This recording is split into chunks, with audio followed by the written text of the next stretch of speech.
I will even put my microphone on so that I can call us to order. And good evening, everybody. Welcome. So we'll start with our Pledge of Allegiance, and then our roll call, and then our volunteer recognition, and then we'll go to our public hearing, and then we'll do everything else.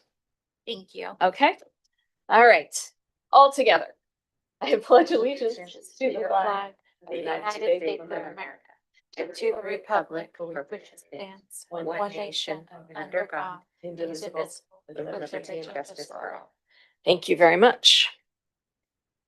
All right, roll call. Director Andrade. Here. Director Hodges. Here. Director Rosen. Here. Director Hatcher. Here. President Lamnon. I am here. Thank you. As are we all. Fantastic. Thank you very much. Okay, so we have a delightful thing to do, which is we love to recognize our volunteers, and I'll invite whoever's going to start. There we go.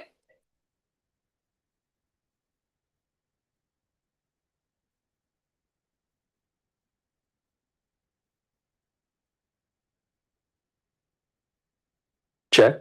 Good evening, Board of Directors. My name is James Calcetta, Recreation Coordinator for Senior Programs, and this is Joanne Redwine. Joanne has been a dedicated volunteer with the VITA Tax Assistance Program at the Hayward Area Senior Center for 15 years, beginning her service in 2011. Her volunteer journey began when her mother, Phyllis Wilson, who was once a volunteer at the Hayward Area Senior Center, encouraged her by calling her and saying to her, "You're not working. Come do taxes." Joanne believes that volunteering as a tax preparer requires commitment, responsibility, and reliability. Throughout the years, she has built meaningful relationships with the community members who rely on tax assistance services. Her dedication has helped make tax filing process less stressful and more manageable for many individuals. Before retiring, Joanne enjoyed a 20-year career with Southern Pacific Railroad, serving in a variety of positions across multiple departments. She described her work with the network control system support as her happy place. Outside of volunteering, Joanne enjoys playing bingo and caring for her cats. We are grateful for Joanne's many years of service, commitment to our community, and the positive impact she continues to make. Congratulations, Joanne, on being our HARD's June Volunteer of the Month. Thank you. Thank you. They know me. Joanne, would you like to say anything? Yes, no. Go ahead. The tax program is really, really important. Yeah. And my advice to anybody that wants to do it, you volunteer to do it. That means every week. It's not something you do when you don't have something better to do. You know, they schedule the appointments and you see the same people year after year after year. I've watched people that came in there with 4 or 5 little kids, and now we're doing their kids' taxes because they work. So yeah, it's worth it. Wonderful. Thank you for that recruitment. We're going to do a picture with you because, you know, we think you are fabulous. So we want a picture with you.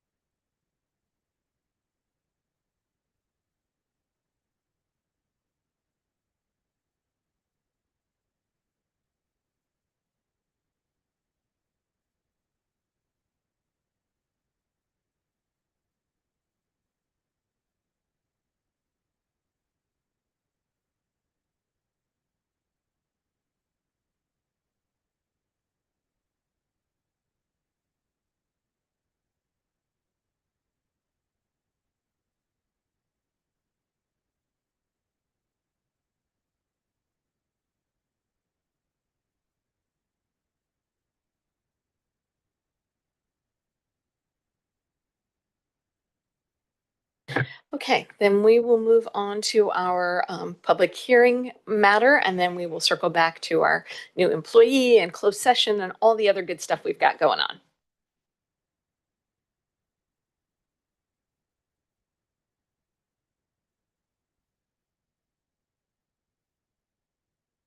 Good evening, President Lamnet and Board of Directors. This is also quite a fun stuff to go on with. No question. What's going on? Can you see the PowerPoint?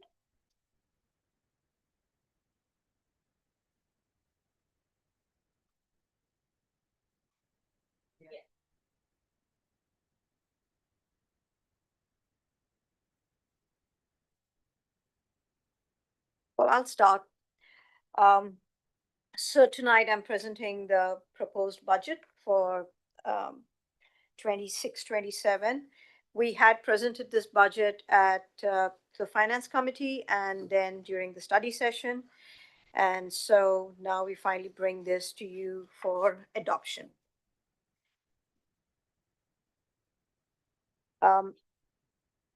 You might have, it's the same one that you have in your packet, so we can just follow along. And so the first slide we go through as to how we are planning to end the year. And we do think that revenue numbers we get from the county, and that will be up by another 200,000 by the time we close the year out. Expenditures, we usually ask every department how they are projecting their expenses to end, and usually they, sometimes they might go over or under. They think this time we'll have a little savings. The bottom line is that when we adopted our budget in 25-26, there was a deficit of around 700,000, and we think we are going to shrink that gap, bring it down to 200,000. No promises, but once we close the year, we will have an exact number. So that will be around September. We will know exactly where we are. We are projecting right now a fund balance of 2.3 million for the current year. Why is that important? Because that is what rolls over as the new opening fund balance for 26-27 and helps us know where we are trending. As far as the proposed budget, we are presenting a structurally balanced budget, which is we are having both the revenue and expenses within. We are not drawing from any other sources, and we will be meeting all our required reserves. Oh, and I forgot to mention, this time you did not see that pretty book because we are saving money. Usually the proposed version, once it's adopted, then we go into the adopted. So there were like 2 books floating around and nobody looks at the proposed after that. So this is our finance saving money. And then by next month, we will have the adopted book, and that's what we will get around to everyone. But it still looks very pretty. And then, oh, thank you. It's you. Oh, I was like, my thing says different. Okay. Okay, so I'm on slide 3, which is the budget process. And the budget process remains the same. We start off in February. We go through with every department, asking where they think their projections are going to be, what are all the expenses coming up. March, we bring it all together, and then April is when we give it to the Finance Committee. May, we bring it to the study session, and then June, here we are for adoption. Next slide, please. At a high level, this is what we are talking about, a balanced budget and a structurally balanced budget, because you see the revenue is at 50.9 and the expenditure is at 50.8 million. That's when it's a structurally balanced budget. As we have mentioned, it is a tightening budget. Revenues are shrinking. We have been seeing that in the market. Now with inflation at 4.2%, we know things are going to keep getting tighter. But then we are also constantly adjusting and trying to bring in efficiencies so that we can control our expenditures and stay within our revenue. That'll be some of the agenda items that Dwayne has got today to bring in those kind of efficiencies. And the next slide, please. So this is a little bit of a trend analysis we are showing. We have always tried to remain within revenue and expenditure, the little blip that you see, as you all know, in 25-26, we had where the expenditures went over by compared to the revenue. We think we are going to project a little bit shy of 200,000, but next year we will catch up. And so this is a good graph. That's why we keep showing it. We're staying within our budgets. And then the next slide is the one that has, it's become a staple of our slides because we are showing that we are taking care of our employees, that the salaries is that big blue one, but at some point, the service and supplies that we've been holding steady for such a long time has to start coming up. And so we are trying to make adjustments to stay within that red line on top, which is the revenue. But the pie is going to remain the same, so the slice will become a little different. Next slide. So similarly, we are doing another trend analysis as far as revenue growth is concerned. Here we are showing both the adopted and the projected, and so that's why it might be a little confusing. But whenever we are doing a proposed budget, we always look back at the projected and not the adopted, because the projected is closer to what's actually going to happen. And so any of the growth you're seeing is comparing to the projected. What we can highlight over here is the services are going up, and that's mainly from the recreation team because there's an increase in the fees for golf, and so that has helped with that percentage increasing. Next slide, please. And that's the revenue, expenditure trends. Again, the blue line is the salaries that we always see increasing. And the yellow, that little blip that you see in 22-23 was when we had transferred money from the general fund to the capital fund. So that's why you see that little, and because that blue line, the yellow line is all the other transfers or debt or anything, that's what's getting captured over there. And then the next slide, please. So this is basically bringing it all together, all the previous slides where we talk about revenue, all the line items for the revenue, and then all the line item for expenditure. What is new out here, you will notice, is in revenues, right at the bottom, there is use of assigned funds. These were the COVID funds that we got a couple of years ago, and they have been sitting in our assigned fund balance. And now the little that is left over there next year, recreation team is planning to spend that down. So we have to show it again as a transfer in, and then the expenditure for that is also there built into this budget. It does not change the bottom line. It's just it's an accounting process that we have to put in. There's also the transfer in of 1 million, which is coming from our pension fund, and that is based on our actuarial study. They found that the pension fund has generated enough revenue, and we can start drawing, knowing that by 2035, when the CalPERS curve is going to come down, we will still be within that. That is as of today.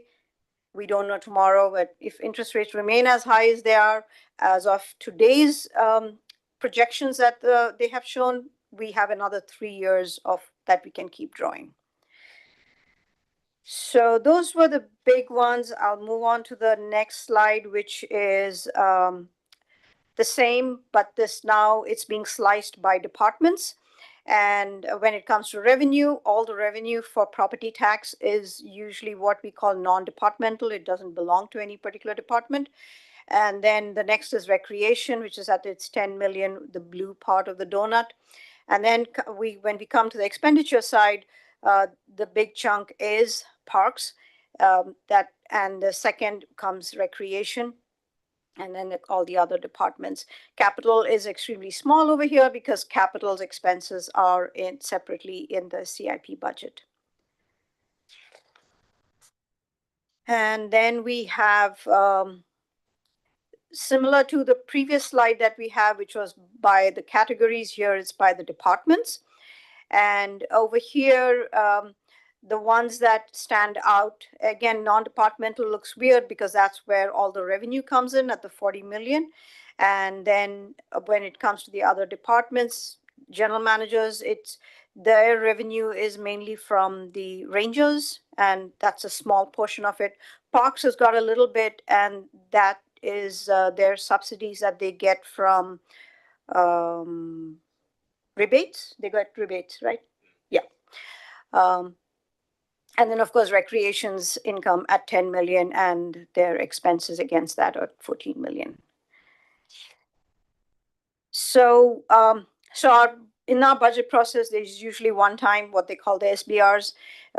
We did keep a lot of control over it, and it was only what was really necessary that came in as SBR. So, as far as revenue, as I mentioned before, the pension fund of 1 million that is there, and in expenditure, there's 38,000 for golf, which is the for hourlies, and there's 100,000 that has been kept aside to develop a software or to purchase of a software for the work order system and asset management system, which we do not have, or we do have, but not up to standards. So we'd like to upgrade the whole process. And then the appropriation, this you would have not seen, but it is something that every public sector has to do annually. The GAN Proposition 4 was enacted in 1979, and it was basically to bring in, it restricts the amount of tax proceeds a local government can use compared to how much they can spend. And the factor that is used is based on the population growth and the per capita income for that. So there's a standard factor that is put out. We multiply the factor and make sure that we are spending under that level. And so we are very much under, and as per the Proposition 4, we are not allowed to go over. And that's something every public sector keeps track of that when we do budgets. And then finally, the fund balance. It's always great when we are meeting our targets and our reserves. So we did meet our reserve targets. We have 25% of our expenditure, and which is the one of the targets. And the second is our cash flow target that we had said is 10 million. So both the targets have been met. There is a delta that is left over. And based on the reserve policy, we had said that this year when we close, whatever the delta is, we'll come back to the board, and the board can then decide whether you want to put that towards capital or you want to put it towards equipment, so that it just doesn't sit there and keep building. And that will be something once we close our books, we will come back for 25-26. And then, so that was all general fund that I've been talking about till now. The next slide is about all our other funds. We have insurance, equipment, pension, and debt. Insurance, which is also called the risk fund, that has also got a reserve requirement of 1 million. So if you see the ending balance is 1 million. So the way it works is that we bring in all the expenditures, we look at what it takes to maintain a 1 million balance. The delta is then charged back to all the departments. It's reallocated. So that's how the risk fund works. And the equipment, this time is the first time we have actually put in a formal budget for the equipment. And the next slide, I'll be covering that, so that the departments were asked, what do you think you will be needing in the coming year, or what needs to be replaced? And that is part of that budget. Our pension stabilization fund, that is where we got our 1 million. So that is our 115 trust account. And the revenue over there is what we earned on our balances. And we currently have a 5.3 million balance after the 1 million has been transferred to the general fund. And finally, the debt service, that's based on our bonds that we have issued. And that is whatever we collect is, it is growing. So that'll be something that we will look at when we issue Series C as to what we want to do with the balance. And like last time, it was used to pay off the new debt. And that slide is pretty much covering what I had just mentioned through all the slides. So I will go through that. Equipment fund is, so that's the list of equipment and vehicles. We've also put in for IT. So what IT basically did was they listed all the laptops and desktops that they have. And we built in, for laptops, we built in like 4 years of life. Desktops also, we built in 4 years and said, what is the the rate at which we need to replace it every year so that we are never suddenly hit by a huge amount. And so that's the process that we are starting next year. And then as far as equipment and vehicles, it was mainly Dwayne's team that we sat down with, and we said, okay, what's the oldest vehicles that we have that really need to be replaced? At the same time, we couldn't replace everything. So we have a whole extensive schedule for it, and we are hoping that in the next 5 to 6 years we would have replaced all the really, really old vehicles, and then we will come up to speed where we will be on a regular cycle after that. And then the fun one, which is the 10-year forecast. It's always a tough one because the 10 years always the mindset is to look at it in terms of what is happening today. Today, our property tax is growing only at 2.5%. I actually just looked at Hayward's and they were showing 1.52%. So, nobody is very confident about the rate at which property taxes are going to grow. But what we do know that it's cyclical, and we know that if this happens, okay, it's going to be really tight 2 years, 3 years, and we should get out of it, hit the bottom, and then it'll come up again. At good times, the property tax has grown at 5, 6, even 7%. So we have put that in the 10-year, but the coming few years are tight. At the same time, we build in inflation. When we built this, inflation was around 3.5, and that's what it was. So we haven't adjusted it to the 4.2% that we have right now. But that's always, again, we can keep adjusting that. We had to consider salaries that next year, in the coming year, it's a 4%, and the following year it's 5%. And then after that, we were like, okay, now we've got to tighten our belt. So it's 2% in the projection. And then the whole idea is that we're going to keep looking at this as we go along, because we've been working with the parks team and looking at what is the replacement which will be needed for the parks to even maintain the parks. And then once we get those numbers, these assumptions will start looking even better, because we can start building that in and get the true cost of what it is to maintain parks. So that's what the next slide is. I know it's a busy slide with a lot of numbers and does not look so good. But what the whole idea of doing this is that it tells us, okay, it's not as rosy as we think it is. So whenever we spend anything, we come back to this and plug in the numbers and say, will this work or not? So tomorrow, if we want to spend $500,000 on something, this will be where we will plug it and say, can we really do it? Or do we need to cut somewhere else? That's where the 10 years really helps. And that is my final slide. Once this is adopted, July 1st, we celebrate a new year.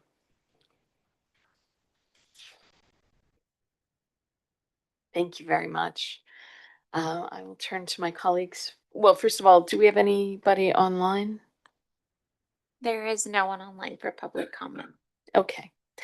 Then I will, should I open the public hearing officially? Yes. Please. Okay, so I'm opening the public hearing officially, seeing no one online or in the audience who wishes to make a public comment. I will close that and then turn to my colleagues for both questions as well as action. So whoever wants to. Okay. Thanks, Rekha. I feel like we've been chewing on this can for quite a few months, and it's always appreciated because I do sit in the finance committee, so we've seen it even a few more times. And it's on. And the beauty of this is that the numbers, as you said, we're in a good position, very mindful of what the future may or may not bring. So I think that's our process. And I do just kind of reiterating. You mentioned the taking $1 million from the pension fund, and that we potentially can draw over 3 years. What determines that judgment? Is it an estimation? Is there anything guiding that? It's the actuarial study, and they provide that to us, and they do. Like I kept saying, they said it's as of today's earnings, but that, and I've been noticing even the other cities are doing that. Everybody's pension funds or OPEB funds are doing well because of the interest rates. And so they do start this. And drawing from an account is good when interest rates are high and we are earning. We don't know what the market is going to be tomorrow. Perfect. So that was really my only question on what you've presented. Other than that, appreciate the work and your team putting the work in, because it's something we talk about a lot. I know all of us talk about not only our process, but how we budget and how we propose for the future. And I think that's just a beautiful, conversation that you give us the numbers to be able to allow us to have those conversations. So thank you again, and make sure much thanks to the team. Will Appreciate it. do. Thank you.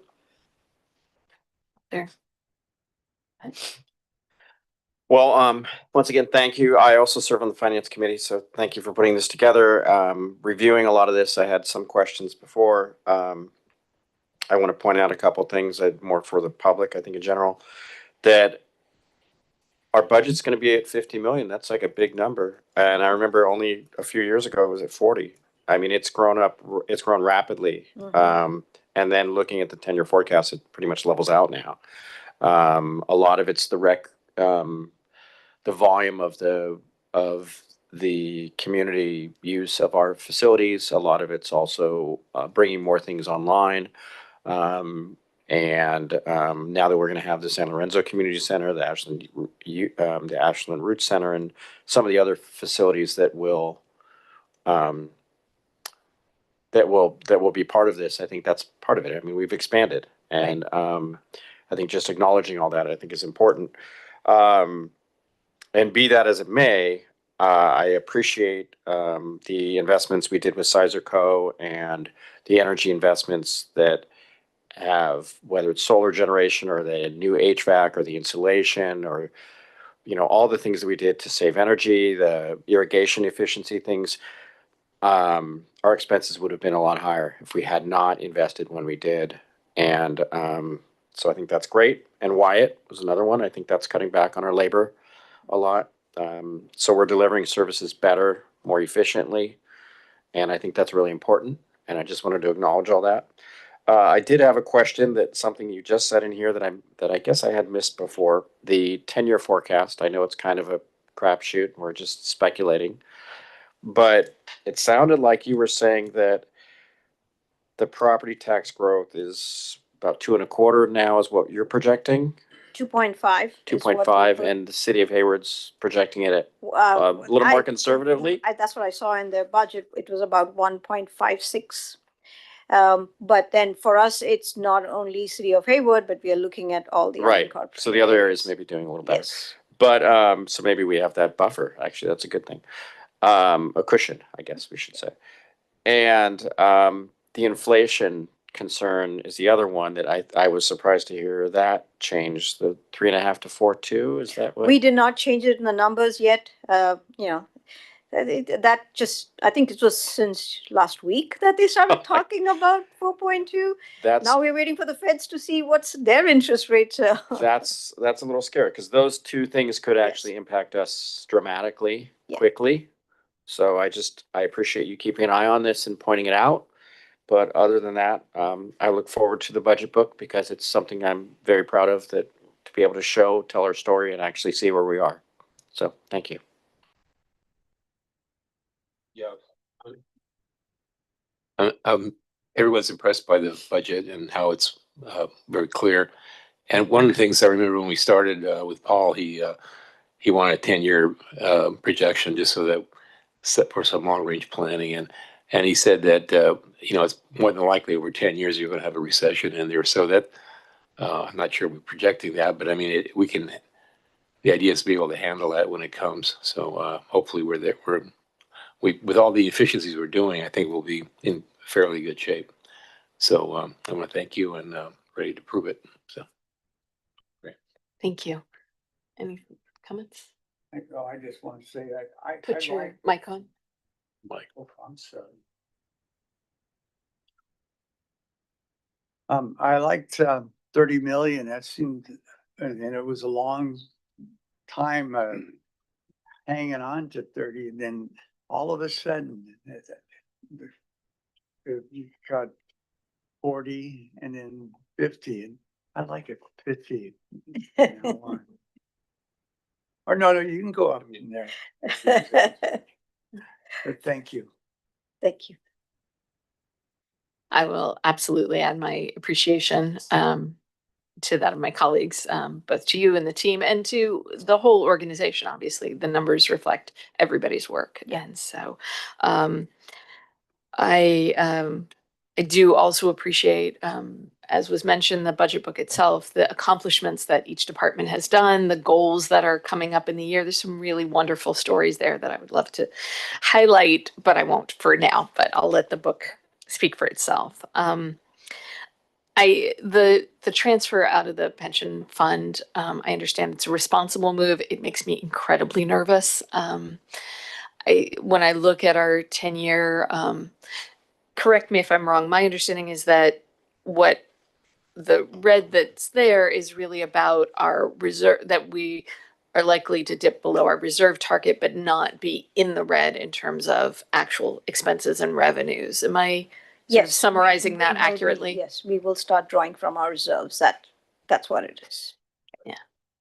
But which yes is certainly why our reserves are there, and they're one-time money. So certainly I think my priority, if we end up better than we expected, is going to be debt.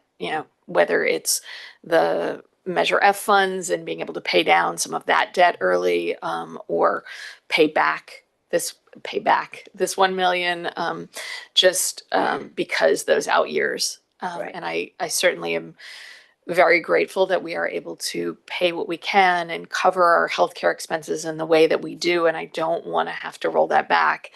I also want to be able to add staff when we need staff, to keep everybody's life in balance. And at the same time, the next 10 years are not, I think we've been right sizing and it was okay to spend. And now it's like, okay, we need to hold the line for a while. So I appreciate the work that I know I'm not saying anything anybody hasn't heard before.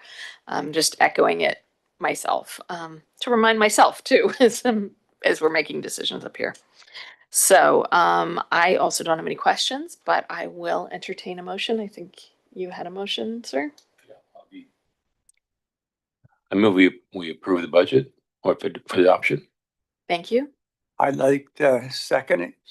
Thank you. Moved by Director Andrade and seconded by Director Hodges. Anything else on the item? Seeing none, we'll go to the motion, to the vote.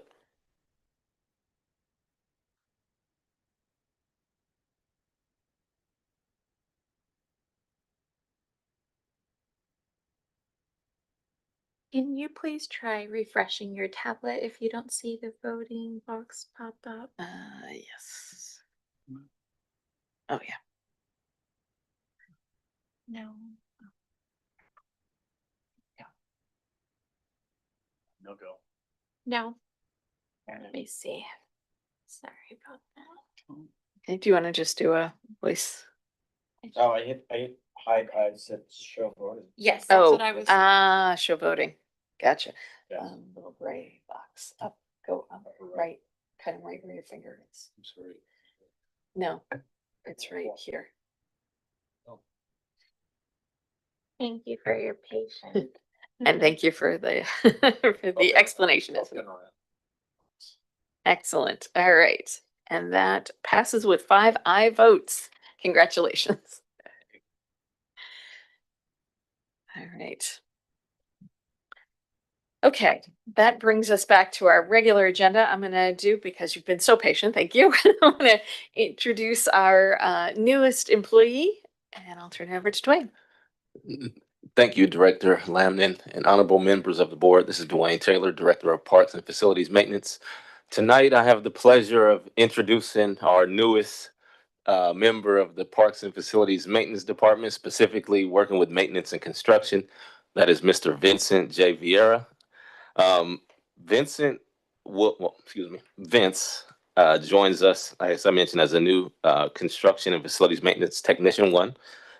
Prior to HARD, Vince worked in various trades, including electrical, facilities maintenance, HVAC, and plumbing services. He's provided support to commercial and residential clients throughout the East Bay.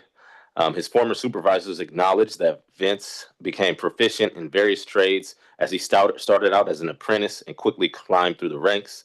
Vince is known to be a strong collaborator and a team player who maintained rapport with his clients and peers.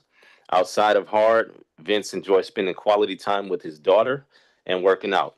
One thing I'd like to say is Vince does have the experience in HVAC. That was something that was really attractive to us as on the hiring committee. And so we are very happy to have you, Vince, and we look forward to working with you here in the future. Thank you. Well, thanks for the warm welcome. I appreciate it. We just need to put your mic on. Give us 1 second. Because we want to hear There you. you Hey. go. Thank you for the warm welcome. I appreciate it. I look forward to working with everybody here and giving back to my community. As he said, I recently I have a 9-month-old. I'm just used to going to the duck pond. I didn't realize we had so many parks in the area. So I'm definitely looking forward to seeing them all so I can take my daughter and enjoy them just like everybody else. So once again, thank you. Appreciate it. And yeah. And we are going to do a photo with you too. We're super excited that you're here. So come on up. Uh-oh.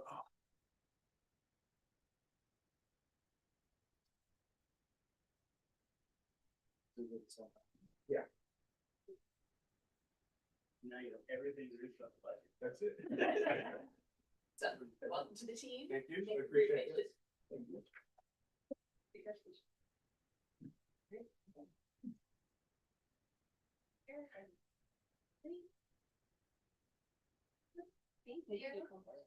Yeah. Thanks again. Welcome aboard. Thank you. Thank you.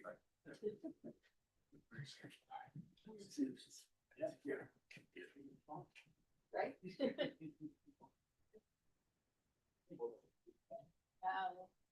Basic.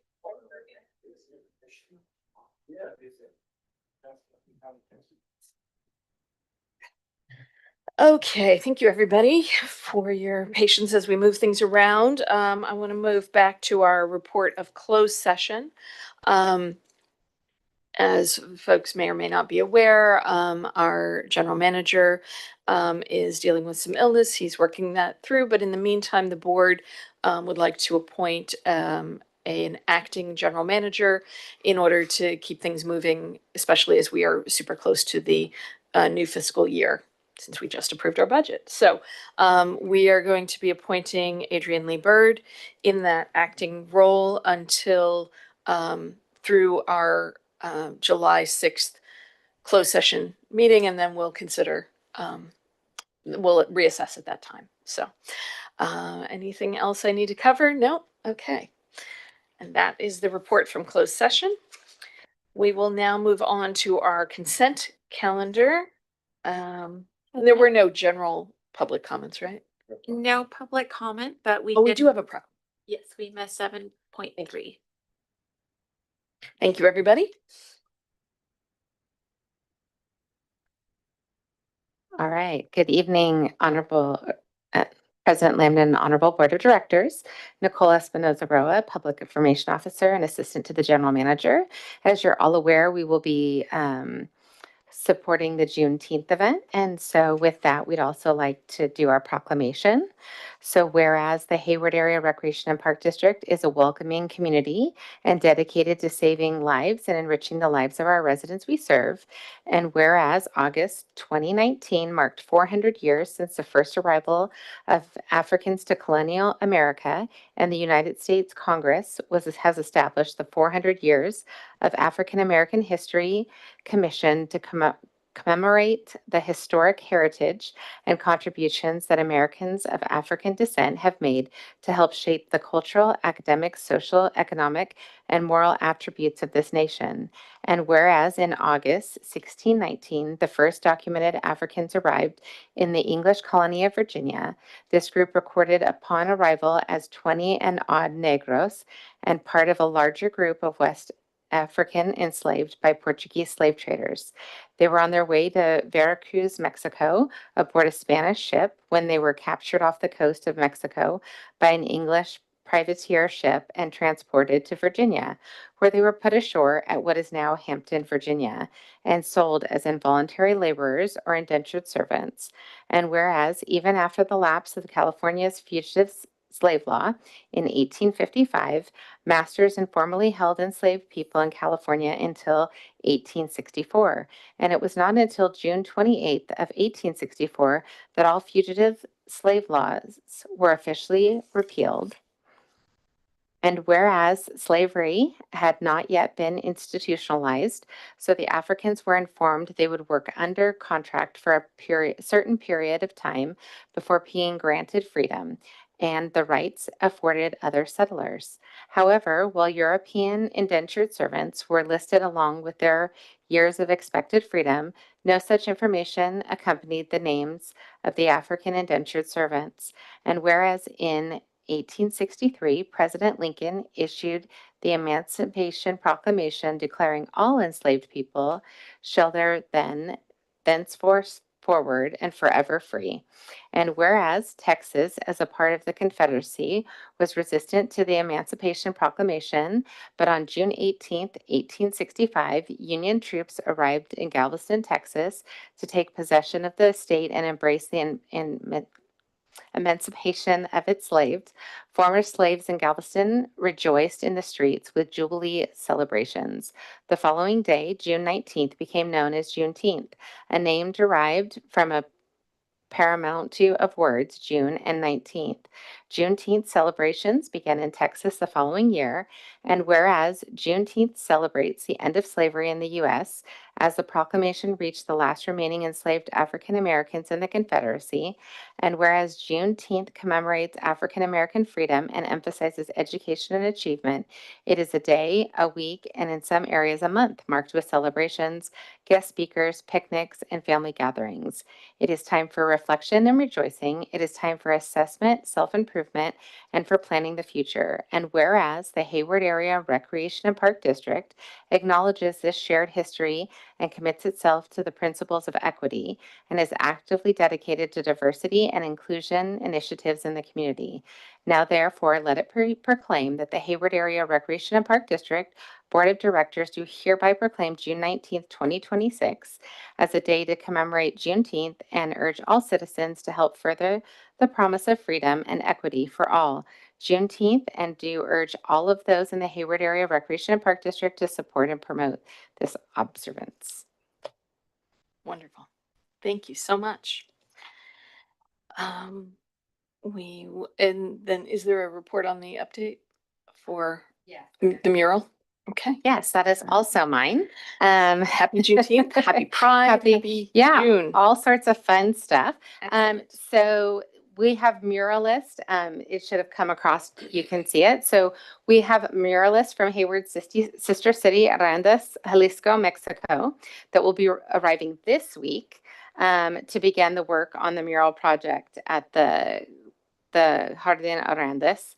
The mural is intended to celebrate the longstanding sister city relationship with both Hayward and Arandas, and it reflects the cultural connection shared by both communities. So this will actually go on the wall that's behind the wall on the back of the gardens. So the wall, so our staff has prepped that wall. Dwayne's group has prepped the wall and prepped the grounds and everything. So I'm excited to see the beautiful painting come to life. Absolutely. And thank you for the update and the collaboration on this, on the Jardín. Okay, we've already cleared that we have no public comments on items that are not part of the agenda. And that will take us to our consent calendar, which, just for a reminder, is the minutes, the commentary, or the resolutions regarding the upcoming election, the cash disbursements, the contract renewals, the investment policy, the side letter with SEIU, some adjustments to our capital improvement budget, sea level rise, interpretive center improvements, a grant for sports accessibility, a contract around all different kinds of sports, and a contract with regarding the Bidwell property And there you have the list. Anything that needs to be pulled? Yes. President Landon, I'm apologizing in advance. There are 4 little things I want to point out. So if we could pull 9.7, 9.8, 9.9, and 9.10. So let me just ask about that. Are they just comments or are they actually discussion points? Comment. I have a question about 9.9, and then I have a brief question about 9.9 and 9.10. Okay, so why don't we pull those Okay.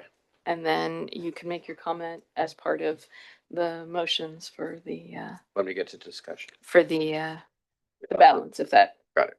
works. Okay. All right.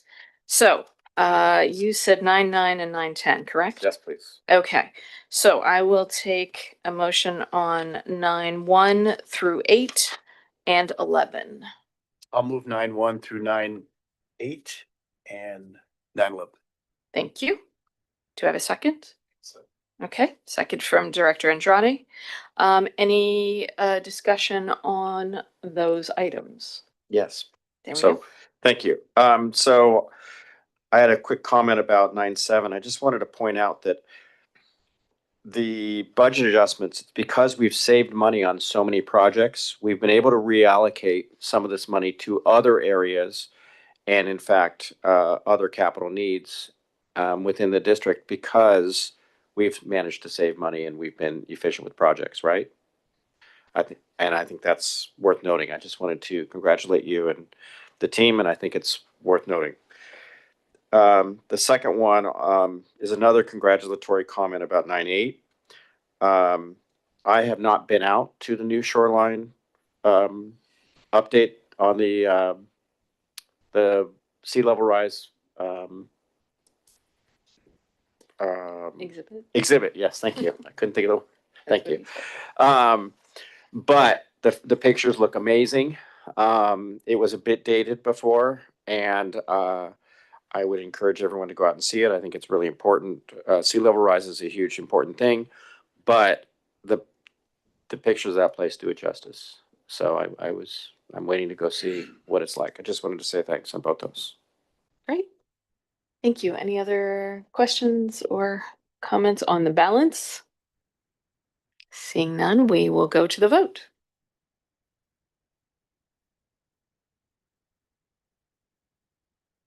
And that passes with 5 aye votes. Thank you very much. All right, item 9.9. Thank you. And thank you for bearing with me on this. I'm just curious, the RCX Sports, have we gotten any grants from them in the past? Is this a new thing, and was it? It is a new thing. Just in terms of some of our grant sunsetting, we've been really aggressive in looking for new grants. So actually in upcoming meetings, you'll see a couple others coming through. So this, we're kind of re-envisioning. If you may or may not have heard, we actually just launched our Junior Giants program. So that's a free sports league for baseball. I think we have 300 kids in it right now. And we're doing it at Tennyson Park as well as Cannery. And this is it's a small grant, but it's an opportunity to kind of bring back a version of or continue our version of our Play Hard soccer league that we were doing. It might change it up a little bit. We may be doing it at one of our parks, but that hasn't been decided, but we will still be inviting and working with the South Hayward schools as well. All right. Well, that goes hand in hand with my second part of that question. Yes. Was I had somebody talk to me this week that his son, who got a scholarship down to UC San Diego, is now working for Hard, teaching baseball at Tennyson. And is there a backstop at Tennyson? Because my memory was we were going to remove all that to do soccer, right? There is not a backstop at Tennyson, but these are for the little guys, and then for the older kids, we have them at Canada. Okay, because that's what he said too. He says, "Well, they don't really need a backstop." Yeah. And I was like, "Okay, The all right." I was little just guys, curious. Yeah. Okay, all right. So that was that. Thank you. Uh-huh. Anything else on 9.9? Seeing none, I will. So moved. Thank you. I'll second. All right, thank you. Moved by Director Rosen, second by Director Hatcher. On the motion. And that passes unanimously. Thank you very much. And- 9.10. And then on a similar vein, the expansion of the contract with them. So we have grown dramatically with the customer base, or I guess the community use of Make Me a Pro. And are we expecting more growth, or is it because we have more sites, or is it they're busier, or the hours? I mean, how's this? I was surprised because that's a big jump. Yeah, I mean, there is demand. We're also really working with staff to expand programming and monitor wait lists. And we know it's going to be getting tighter in these upcoming budget cycles. So there's a big push. Okay. All right. By somebody. I don't know who. Okay. I was just curious because that was a big bump and it hadn't happened before. Yeah. So I thought maybe that meant that things were opening up and we're going to have more rec leagues available type of thing, or some. It probably won't have as big of a jump for this next year, but it is expanding a bit. Okay. Thank you.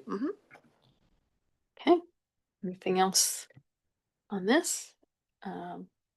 Would you like to move? I'll so moved. I'm the one All who right. pulled it, so I'll move it. I'll second. Okay. Thanks. We'll just keep rolling. All right. So 9.10, the approval of the agreement with Make Me a Pro Sports has been moved by Director Rosen and seconded by Director Hatcher, and we are voting on the motion, which passes unanimously. Thank you very much. All right. That brings us to our unfinished business, which is the MOU with the City of Hayward regarding La Vista. Good evening, Honorable Board of Directors, Megan Tiernan, Capital Planning and Development Director. So this evening, the board will consider approval of amendment number 2 to the MOU between HARD and the City of Hayward for the La Vista project. In January of 2025, HARD and the city entered into an MOU for La Vista. And the MOU described the partnership agreement and detailed funding sources from both HARD and the city. The city subsequently bid the project in 2023. However, all the bids came in over the available budget and were subsequently rejected by the city. The city then evaluated cost-saving measures to reduce the construction cost and project scope. And in July of 2025, the city and HARD revisited the agreement and executed amendment number 1 to increase park and lieu fee contributions by $6.4 million. From 13 million to 19.4. Following the redesign, the city rebid the project and in 2025 awarded a $3.28 million construction contract to DeSilva Gates Construction. Since the award, the city and DeSilva Gates has been looking further into cost-saving measures. They've identified approximately $5.2 million in cost savings, and most of those savings come from revised earthwork and slope stabilization requirements.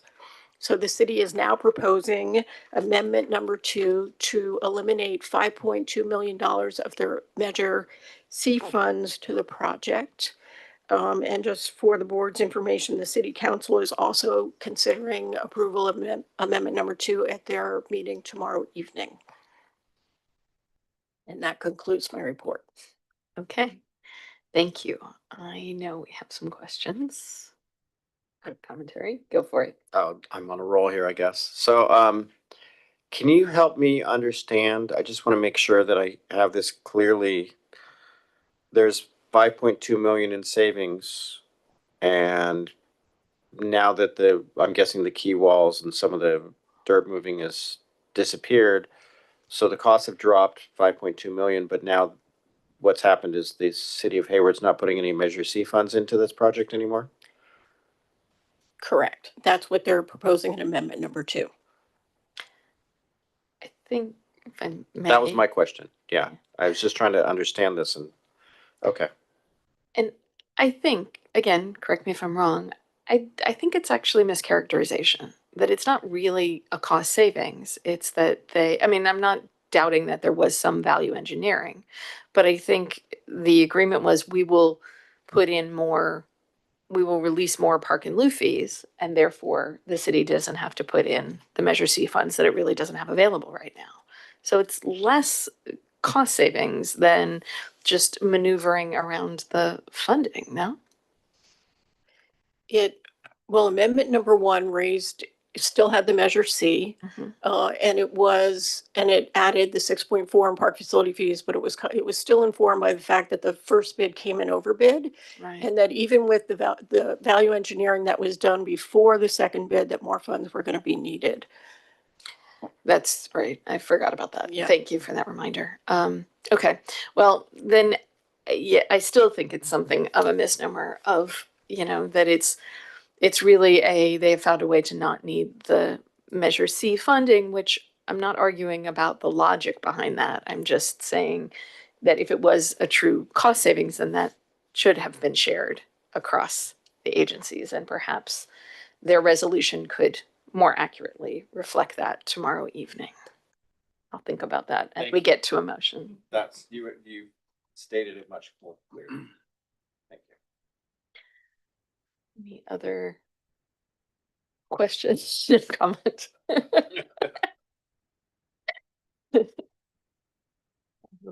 Okay. Yeah. Sorry. Yes. So in the report, it said that there was no, with the value engineering, that there was no change in the park amenity design.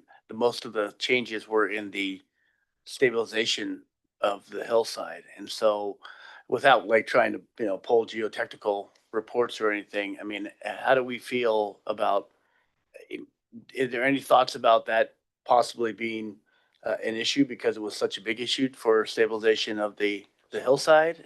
And that discussion had gone on for many years about this. So do we have any concern about the stabilization of that hillside? They revisited it. There were several engineers involved in the discussion, a lot of back and forth about how to move forward and what was the safest route and recommended. So there were a few months of discussion. So I do feel that the city investigated it very diligently. Okay, great. And it's really that perspective from our team and the history. That's kind of what I was looking for. The report did not explore, some of that discussion points. So I appreciate that. No other questions on that. Okay. I appreciate that question, and maybe that I'll offer a motion, which is that we approve the amendment and provide some direction to the city, or that I realize their agenda packet has already gone out, but perhaps in the staff report, they can recognize that the value engineering was due to the reevaluation of the geotechnical, which was to be paid for out of the Measure C funds. And that as the project evolves, if there are ways to value engineer the park side and therefore perhaps have some recovery of funds for HARD, that we would welcome that evaluation. That's my motion. You're on a roll. I try. Nicely. Good job. Do I have a second? Yeah, I'll second that notion. Sorry, I heard, I appreciate that I heard 3 seconds there. I'll take Director Andrade's. Okay. Seeing no other discussion, we will vote on that. Kind of a big deal. Kind of a big deal. I agree. And it was approved unanimously. It does. I drove past there the other day and was happy to see the earth moving. So, and thank you for the collaborative work on that. All right. We are moving along to the Creekway project.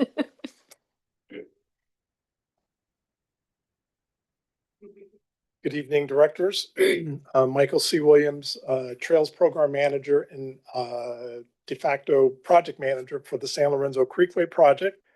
I won't go into the history of the Creekway project. We are here tonight to ask you to approve or authorize the general manager to approve a contract with a design consulting firm in the amount of $3,299,409.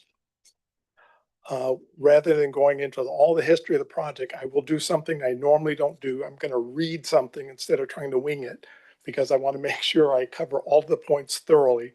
So if you go to like the third paragraph in the staff report, it says on March 23rd, 2026, the district issued a formal request for proposals document encompassing the full design and delivery of the San Lorenzo Creekway, beginning with project management, information gathering, including supplemental survey, geotechnical investigation, hydrology and hydraulics, and biological and cultural resources reconnaissance, and community engagement, and progressing through 35% development, environmental clearance, construction documents, bidding, and construction support.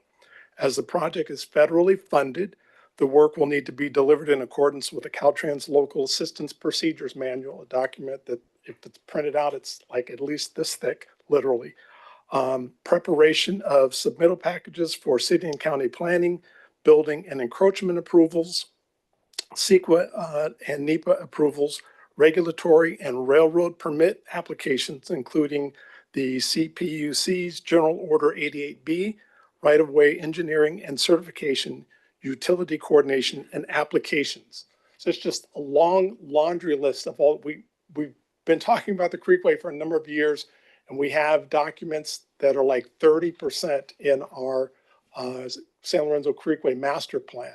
But those are really still conceptual drawings, and everything that we know and everything we've done so far has been conceptual. Nothing's been over the level of 30%. And at this point, we have to go into the details and deliver to Caltrans in Caltrans language and in Caltrans documentation what Caltrans needs, because they are the funder. Technically, they are taking federal monies, running it through the state, and then they're handing it down to MTC and to ACTC and then to the county.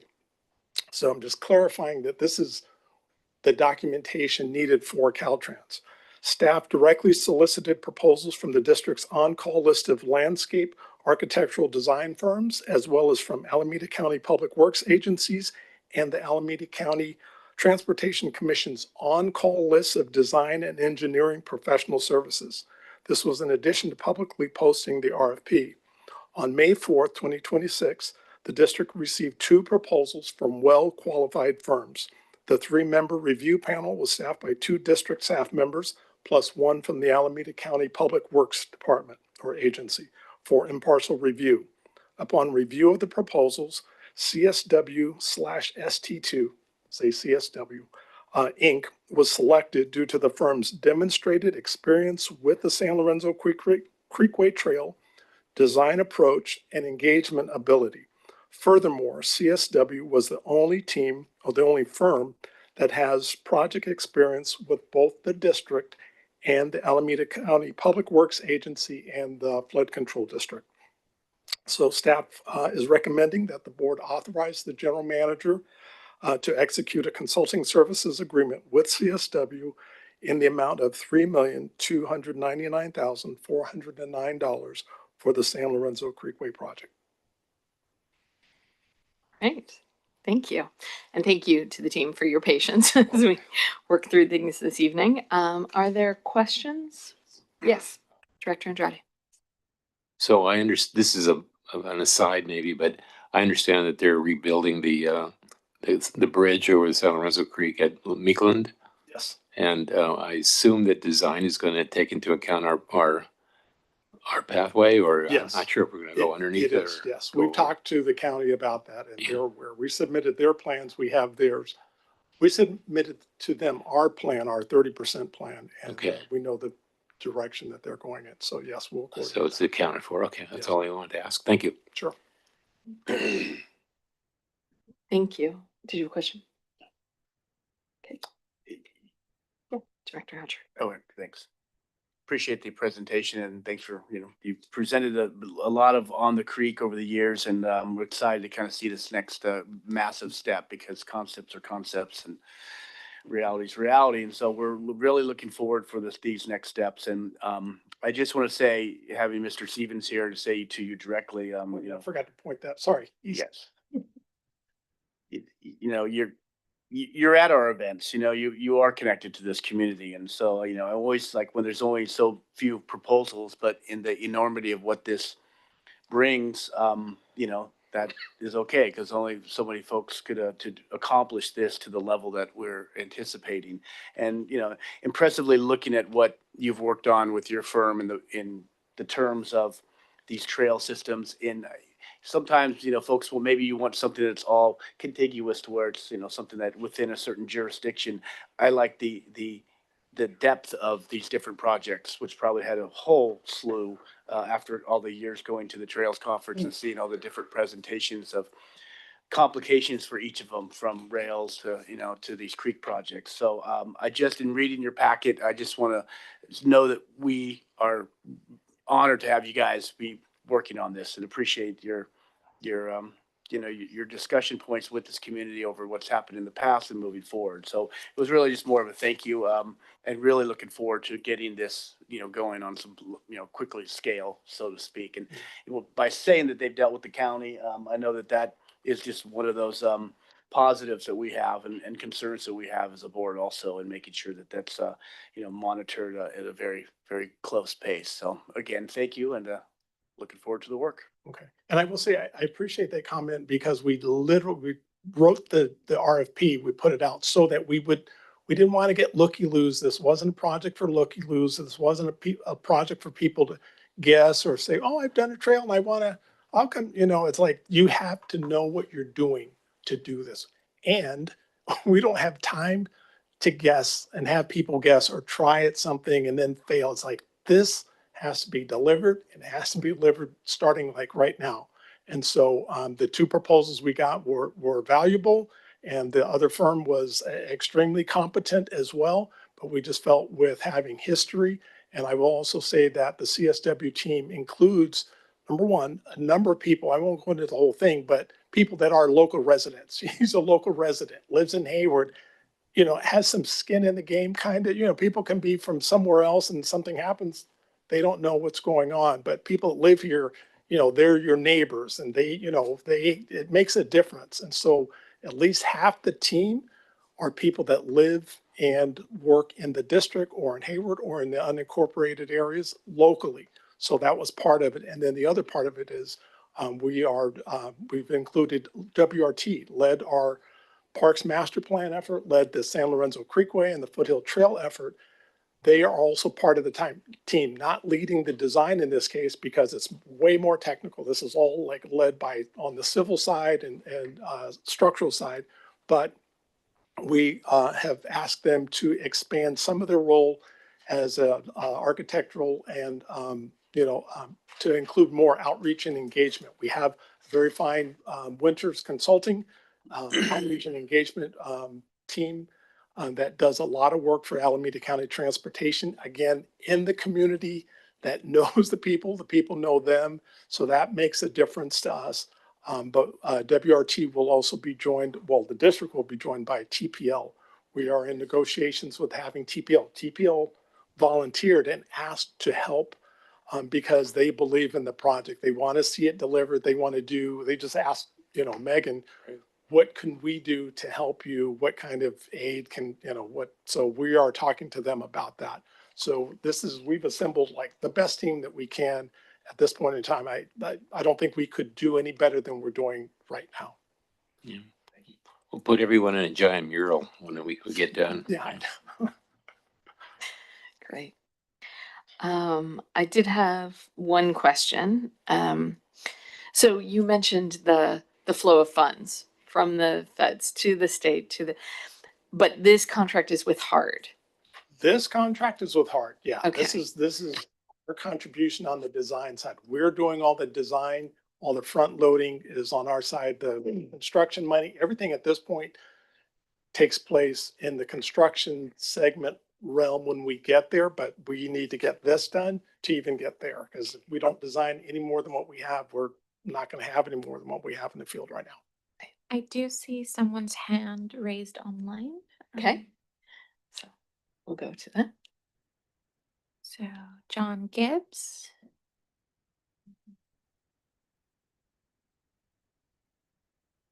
Please feel free to unmute. Hello. Hello, Hi. let me know when you can hear me. We can hear you. Well, thanks for taking my call. And this is simply John Gibbs from WRT, supporting this project and echoing board member Hatcher's comment about the importance of this project, the longevity of understanding the connections and the needs within this community for off-street circulation, connecting kids to school, people to jobs, and all of the community out to incredible recreation opportunities from the mountains to the bay. And WRT is thrilled to be supporting this team. So thank you very much. Thank you very much. Anybody else? There is no one else online for public comment. All right. Well, thank you so much for your testimony. We appreciate that. And thank you to the staff team. Hearing no other questions, I'll take a motion. I'll move 13.1. All right. Thank you, Director Hatcher. I'll second. Thank you, Director Rosen. On the motion.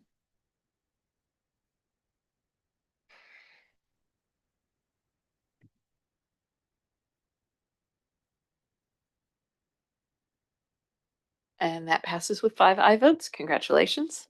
And thank you very much. Thank you very much. Oh, Okay. And that brings us to 2 equipment items.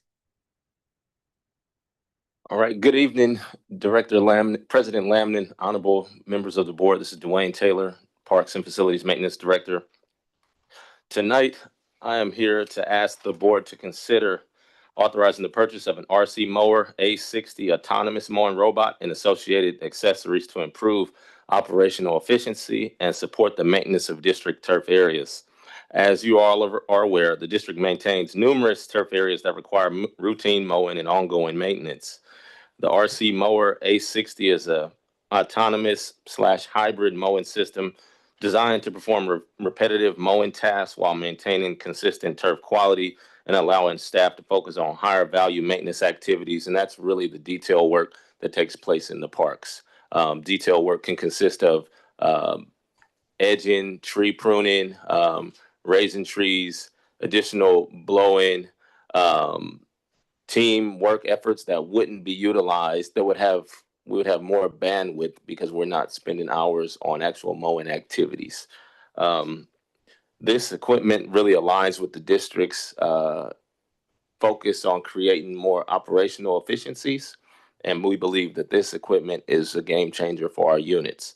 And with that, our staff is recommending the Board of Directors by motion adopt a resolution approving a budget of $61,032.50 from the equipment fund for the purchase of an RC mower A60 autonomous mowing robot and associate accessories directly from RC mower through a sole source procurement, and authorize the general manager to execute the necessary documents for purchase. Thank you very much. Thank you. Director Andrade. Yeah, I have a question, which is, I assume the 60 means 60 inches wide, 5 feet. I mean, how big is this mower? Oh, it's it looks like one of your standard mowers. Well, we have really You're large talking about like ones. the actual Yeah. blade size? Well, I mean, we have turf mowers that, Yeah. you know, that are pretty wide, and then Yeah. we have smaller mowers for smaller parks, right? So Yeah, what's this size? this is so essentially, I don't have the actual dimensions, but it is a 0-turn mower that we would utilize on sports fields, Okay, so so large, softball fields, so baseball larger field. parks. Larger Yes, parks, right. yes. Thank you. So- Bret Hart. Yeah. Director Hodges, hang on, put your mic on, please. On the microphone, not on the tablet.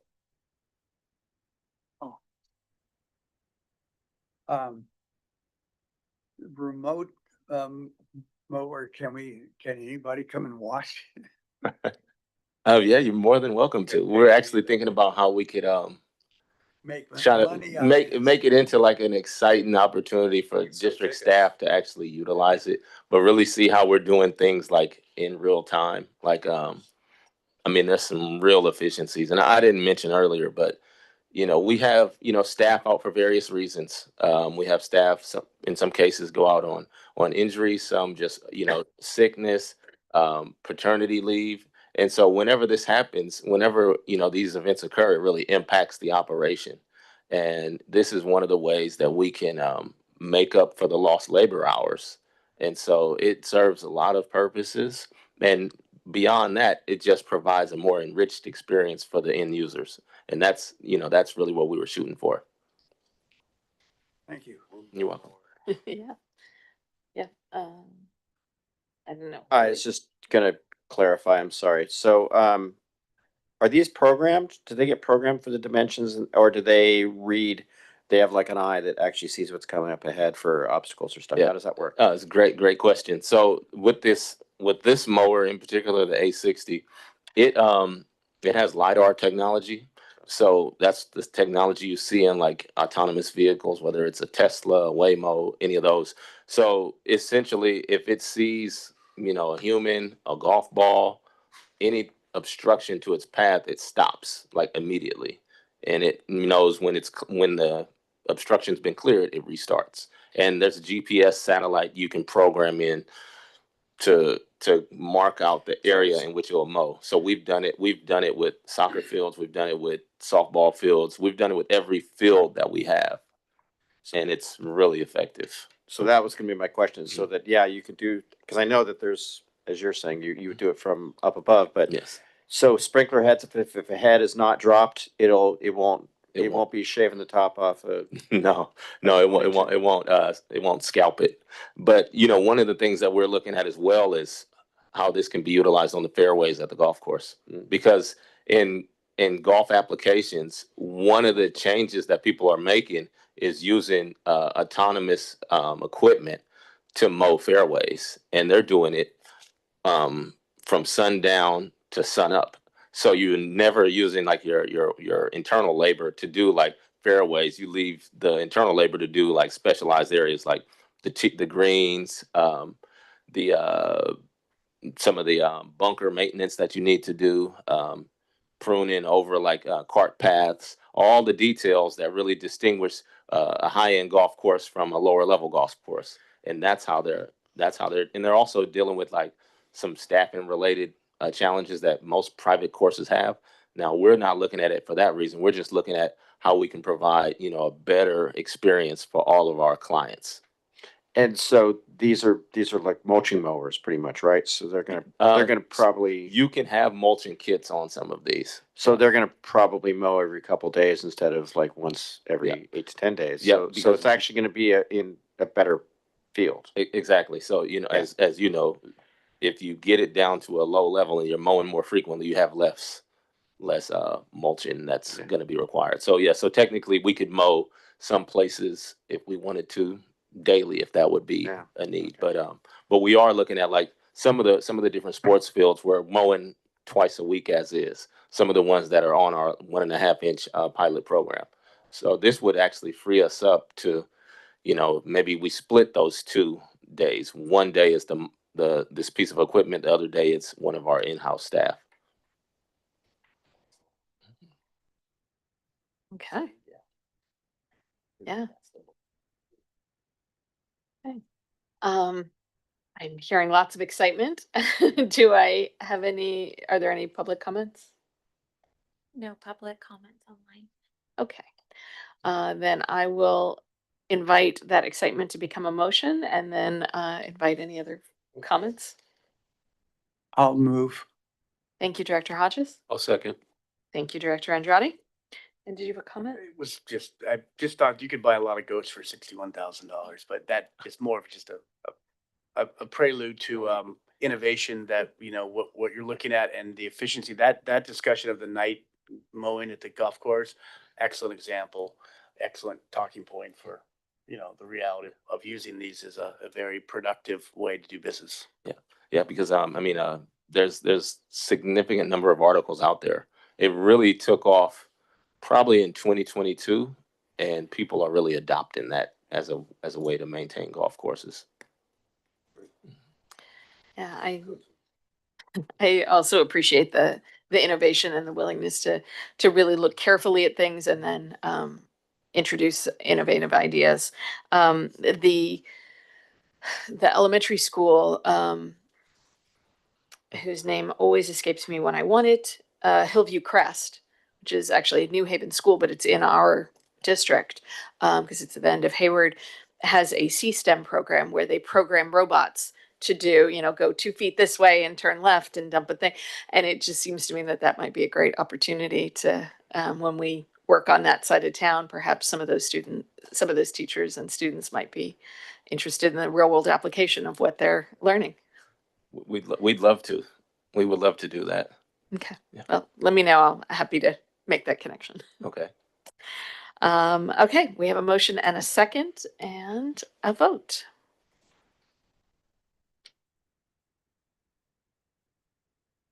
And that passes unanimously. So good luck with the new equipment and tell us about the next one. How soon will it get here? All right. Is it So coming? How long will it take to get here? Like, we order it, or do we already have it? yes, so there's two pieces of equipment. The one I was just describing, the A60 autonomous hybrid mower, that one will take 3 weeks after we issue the PO. This next item that I'm referring to is available now, and it's actually in Fairfield. So if it's okay, I will get started. Please. Okay, so the next item that I am going to be discussing, we are asking the board to consider authorizing the purchase of an RC mower R60 remote operated mower and associated accessories to improve the district's ability to safely and efficiently maintain steep slopes, open space areas, and difficult terrain. Excuse me. The district maintains a variety of open spaces, drainage channels, and slopes that can be difficult and potentially hazardous to maintain using conventional mowing equipment. That mowing equipment is generally our staff utilizing weed whackers, things of that nature. In other cases where that is just too cumbersome and difficult for us, we have been utilizing goats, as most people are aware of, to handle our fire abatement and our brush clearing. This RC mower, R60, is a specialized remote operated mower designed to safely operate on steep and challenging terrain while allowing the operator to remain a safe distance from potential hazards. This piece of equipment has a significant range. The manufacturer was telling us that it can actually move up to 1,000 feet away from the operator, and we were really impressed by that.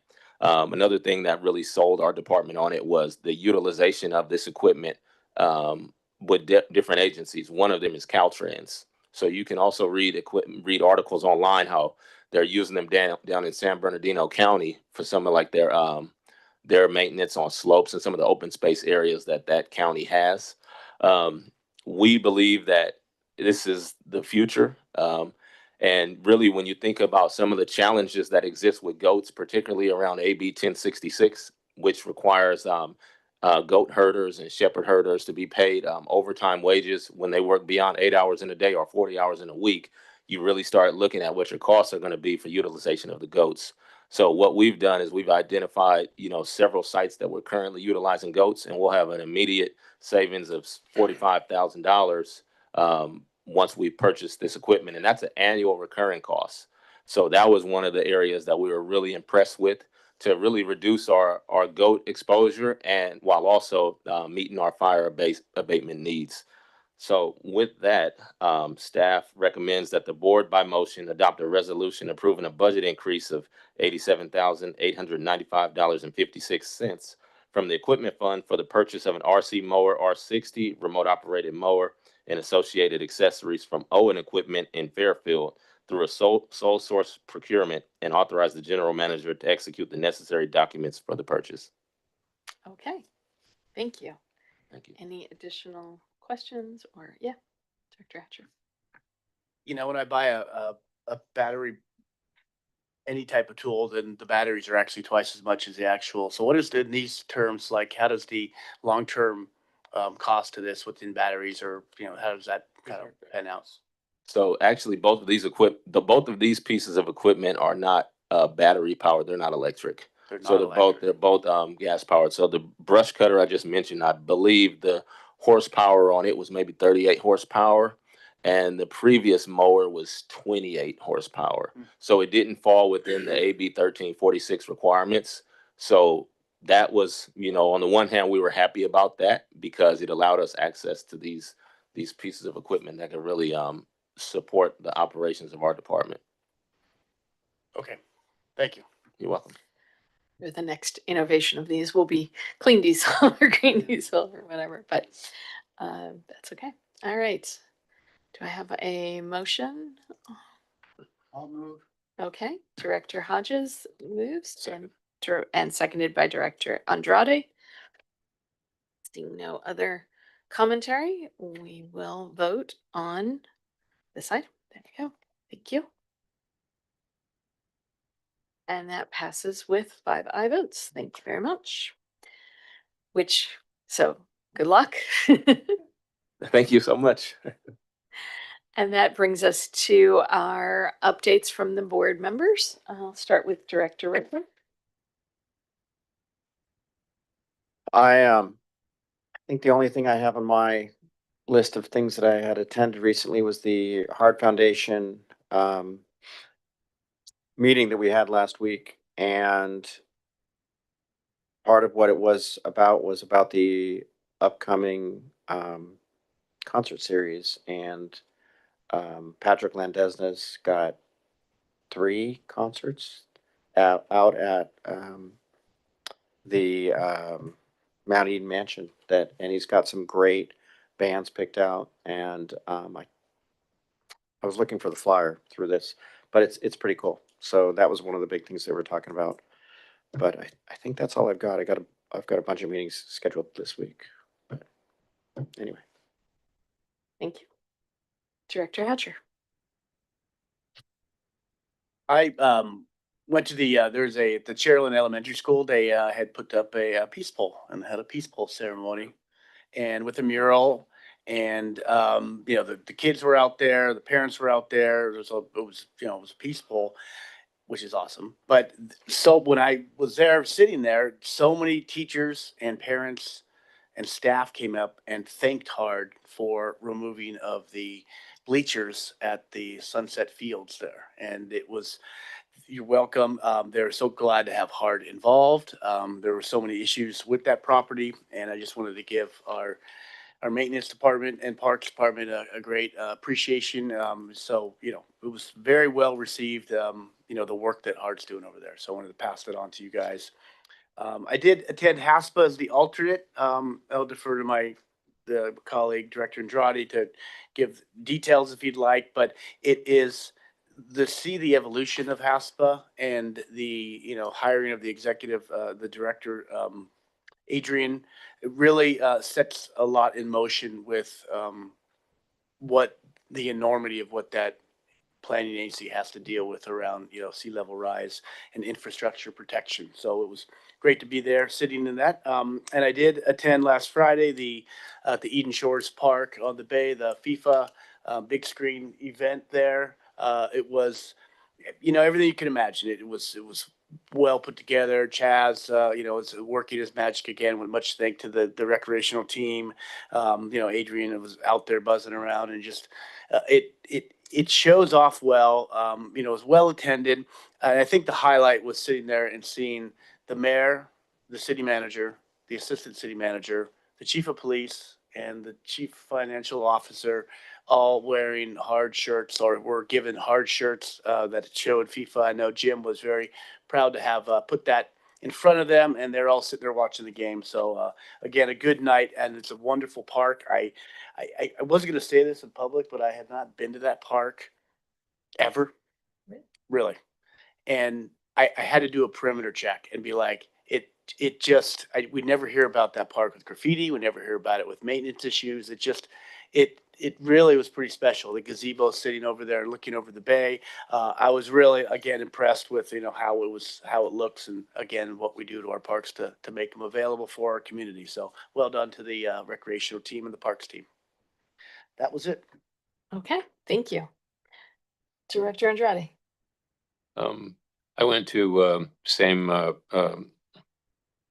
I went to the meeting for CAC, which basically, we gave a report on the work of the F1 bond, and it wasn't too controversial. I mean, it was pretty smooth.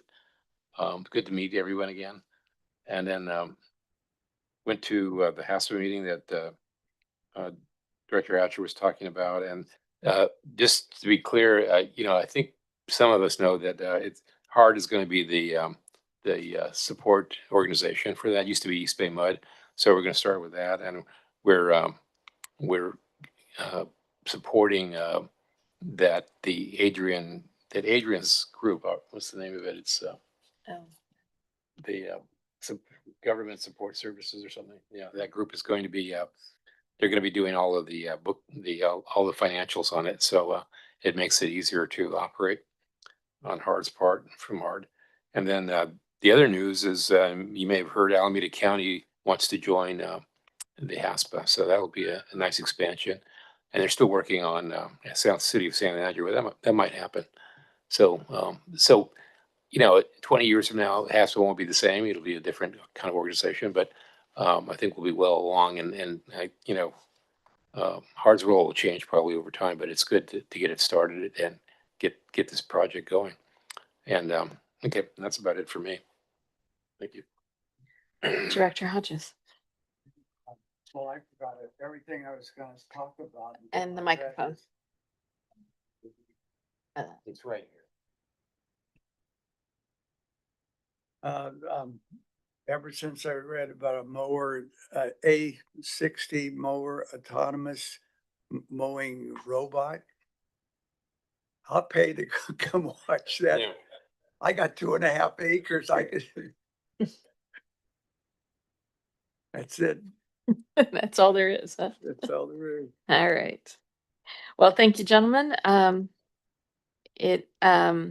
agree that the Eden Shores Park is a beautiful spot, and I always think about it as like with the bandstand and the 4th of July and the drone show over the water, and I don't know, whatever. But I concur the FIFA event was lovely.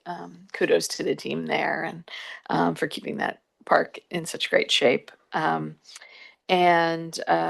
Yes, I also heard the appreciation for the demolition and upcoming repairs at Cherryland. Thank you for that. And cheers for the shirts as well. I really appreciate the collaboration there. I know it was not the easiest thing, but it really was great to do. I appreciate that. And with that, I will turn it over to whom? Okay. Good evening, President Lamden and Honorable Board of Directors. Adrian Lieber, Director of Recreation, Arts and Community Services. Just a quick recap of some of our recent events. We're heading into summer event season, and we had a really nice first Movies in the Park event on June 5th at Unity Park, so utilizing some of our new parks. We also had a really great family fun day at Weeks Park on June 7th. We had almost 700 folks in the park. And we had a Maroon 5 cover band, Maroon Vibes, as well as a sensory garden for kids, and a lot of other crafts and activities. On June 12th, as it was mentioned, we are at Eden Shores Park for a really nice game to see USA defeat Paraguay 4-1. And upcoming this Thursday, in addition to our HLAC meeting, we have our first downtown street party hosted with the chamber, as well as another soccer watch party. We're really trying to move things throughout the district. So that one is at Ashland Zocalo, another new park of ours. On the 20th, that's Saturday, we will be having a VIP at Cannery, as well as a family art day at Castro Valley Park. That we usually get 500 to 600 people. We work with the school next door to rent out their parking lot for that. And then let's see, on the 20th, we also are hosting Juneteenth at Mount Eden High School. So that is a busy Saturday. And then today our day camp started last week. We had some contract camps that started, but today was the big day for our staff.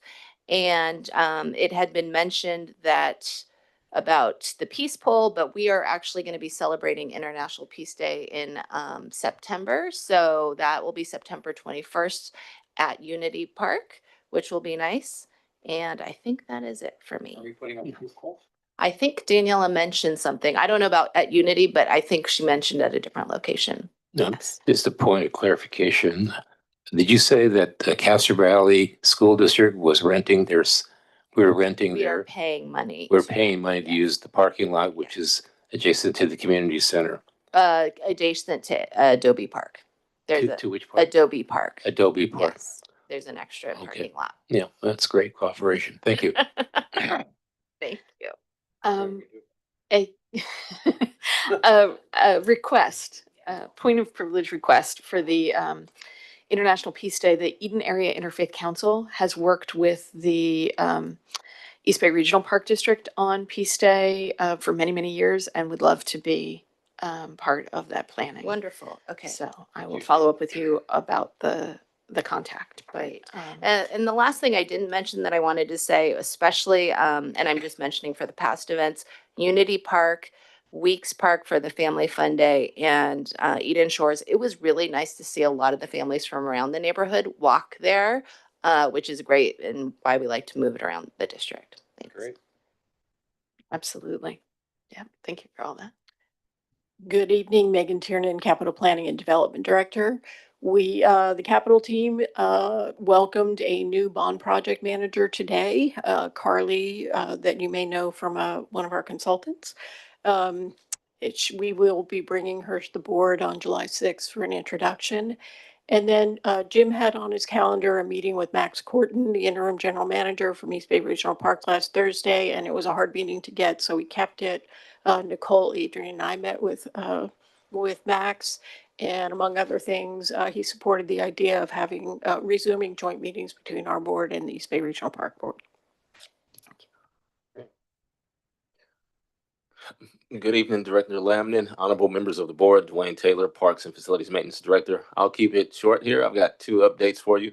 The first one is that in our custodial department, we're making some changes to how we provide our cleaning service, I guess you can say. So one of the things we wanted to do was really streamline how we're utilizing the cleaning chemicals. We wanted to move to a more to a dilution control system. I might have mentioned this previously, but basically what we're doing is we're going to narrow down the number of chemicals that we're using, and we're going to go to really like 4 workhorse chemicals. I don't want to get into the weeds, but basically these dilution control systems, they meter how much chemical you're using. So basically you're getting more efficiency on how you're spending on your chemicals, right? So putting these in, you expect to save about 30 to 40% in your chemical costs because you're managing it better. It's kind of like if you go to a bar, and I'm saying this, I'm making this analogy respectfully and trying to do it tastefully. But if you go to a bar and you buy a cocktail, they no longer free pour it and have a conversation with the guy next to them and then stop pouring. They have the meters on the spirit bottles, and they measure how much they're providing, so they can cut down on how they can get more use out of 1 bottle of alcohol as they could previously. So really, with custodial cleaning products, it's the same way. The dilution control system does just that. I've used them in the past at other places, and it's been really effective. So we're piloting that at San Lorenzo. We'll be out tomorrow, Tuesday, and Wednesday to install the system and try it out for a few weeks. The next thing is we're working on a initiative within the Parks Department, specifically with the Parks team. We're working with consultant Karen McNamara to really review like the operating costs for parks on one track, and then the other aspect is that we're looking at updating the parks maintenance standards. We know that things have changed since that activity took place 4 years ago, and we want to make sure we have accurate information from the cost for operating the park that we can share with the board, the community, whoever might ask.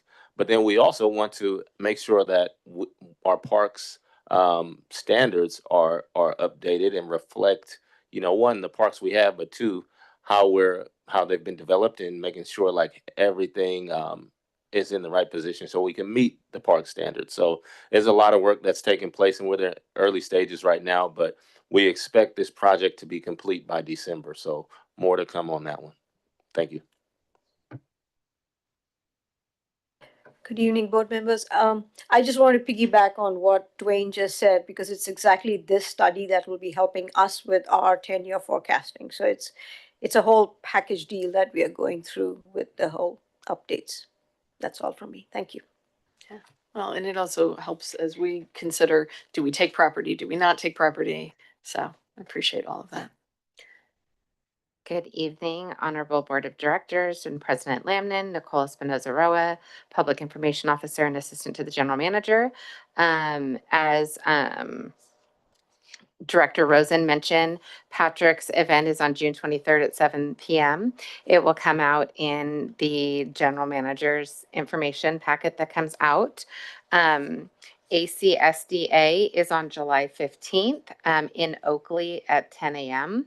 Breakfast is at 9:30 a.m. They will be swearing in to people you might know from our organization, General Manager Wheeler and Director Hatcher onto the board. Also, the city of Hayward did reach out to let us know that they were going to do a proclamation on Juneteenth also tomorrow, that they will be recognizing the park district. So if anybody would like to attend the meeting tomorrow, just let me know. And all of the other fun stuff will be coming your way in the newsletter. Anything else? All right. Good evening, Honorable yes, Board please. of Directors and President Lamnon, Christy Briseño, District Clerk. I just wanted to let you guys know that I will be out of the office starting tomorrow. But in my absence, please feel free to reach out to Nicole and I will return on Monday, the 22nd. Thank you. All right. Thank you for letting us know. Anything else?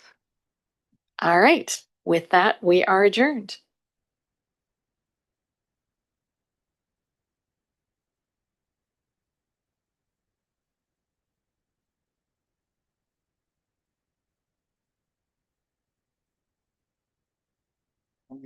Thank you so much, Ladna and Les. Have a good night.